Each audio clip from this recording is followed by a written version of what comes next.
Alors bonjour, aujourd'hui on va parler de l'attitude.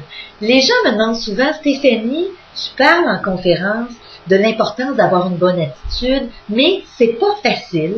Et comment surtout entretenir et cultiver au quotidien cette habitude de toujours voir plutôt le côté positif que le côté négatif. Et je veux déjà, en partant, mettre un petit bémol. Je veux simplement dire que je ne suis pas une adepte de la pensée positive et de voir la vie en rose. C'est pas ça. J'amène les gens à voir la vie de façon plus réaliste. En essayant, oui, de mettre l'emphase sur ce qui va bien, sur les côtés positifs de notre travail, de notre relation, de notre vie en général, mais sans non plus simplement mettre de côté les choses qui pourraient être améliorées. Donc, d'une part, ce qu'on doit dire, c'est qu'effectivement, par exemple, dans notre travail, on peut avoir tendance des fois à trouver qu'il y a certains irritants.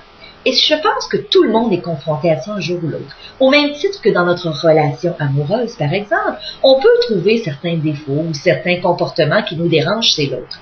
Maintenant, lorsqu'on parle d'attitude, lorsqu'on parle de mettre notre focus au bon endroit, on veut amener les gens à réaliser que oui, malgré le fait que, par exemple, il y a quelques irritants au travail, il y a fort probablement des côtés que vous aimez, que vous appréciez et qui sont positifs. Même chose dans votre relation de couple.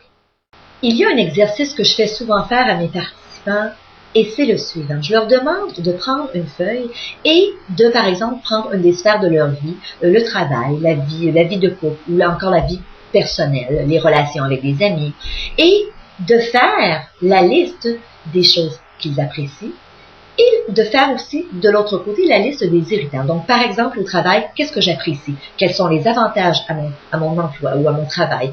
Et à l'inverse, qu'est-ce qui pourrait être amélioré?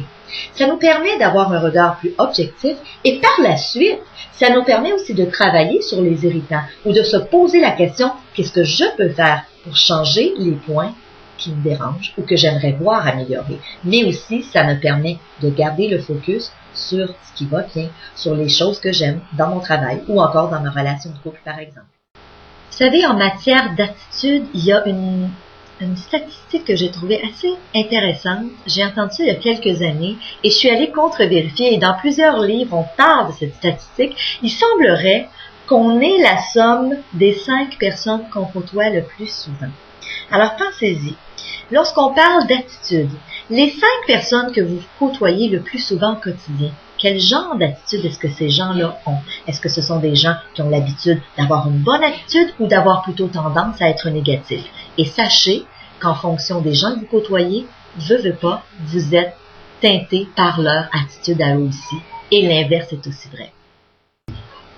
Alors, en terminant cette capsule, j'aimerais vous dire, vous savez, l'attitude, c'est une question de choix.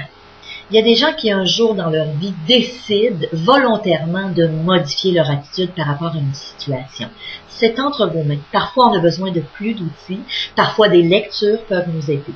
Je vous invite, si ça vous intéresse, à un webinaire que je fais sous peu sur l'attitude. C'est un webinaire qui va durer 1 heure. Alors, c'est une formation où on va offrir des conseils, des trucs. Alors, je vous invite à visiter mon site web www.stephaniemilo.com si vous voulez vous inscrire pour ce webinaire qui aura lieu dans quelques jours. Alors, merci et au plaisir de peut-être avoir l'occasion de discuter avec vous lors de cette formation en ligne. Au revoir!